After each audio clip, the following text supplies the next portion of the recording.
Hello everyone! Welcome and welcome back to my channel! For today's video, magluluto po tayo ng Filipino style na carbonara. Tara guys, start na tayo! Pagdating sa kusina, may kanya-kanya po tayong paraan ng pagluluto at ito po yung sa akin. So narito po ang mga gagamitin nating mga ingredients. Meron tayong chicken luncheon meat, frigo spaghetti pasta, Knorr cream of mushroom, Nestle cream, button mushroom, then gagamit din po ako ng evaporated milk, Eden cheese, and Knorr chicken cubes.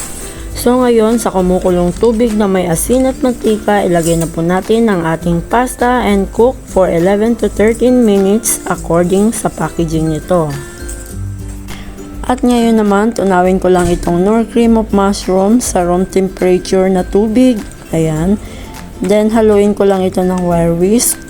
Pwede naman po yung tinidor na lang, and then set aside dahil maghihiwa pa tayo ng mga dapat pa nating hiwain. Ayan.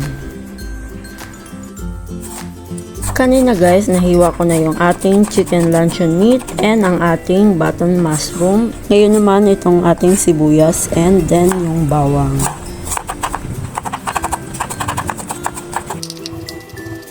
So ayan, ready na lahat at mag-start na tayong magluto.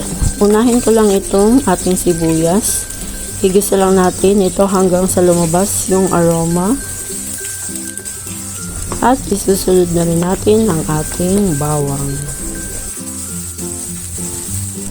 Ayan, igilid ko lang ito at ipiprito ko lang ng bahagya ang ating diced luncheon meat.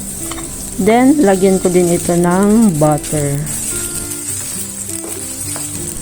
Ayan, okay na po ito at pwede na po nating paghalo-haluin. Ayan. At ngayon naman, ilagay na natin ang ating sliced mushroom. Ayan.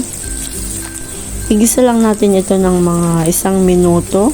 Ayan. At ilagay ko na rin itong ating chicken broth cube. And after 1 minute, ilagay na po natin itong ating tinunaw na Knorr cream of mushroom. Baka naman. Ito pa lang ay malasang-malasa na at hindi na rin natin kailangan gumamit ng kahit ano pamang pangpalapot. At ngayon naman, i-add na po natin ang ating evaporated milk. Ayan, haluin lang po natin. At maglalagay na rin po ako dito ng pamintang durog. Ayan. Then, ngayon naman, i-add na rin po natin ang ating Nestle cream. Ayan.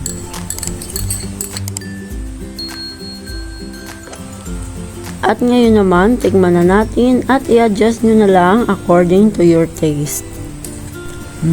Sarap. Nag-add lang ako ng konting asin dito. And then, ngayon naman po, maglagay na po natin ng ating cheese. Ayan.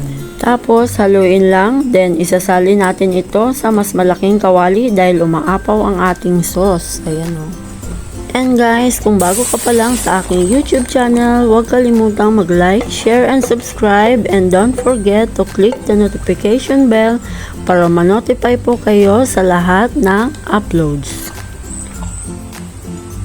So, ayan. Okay na po ito at ilagay na natin ang ating pasta. Ayun.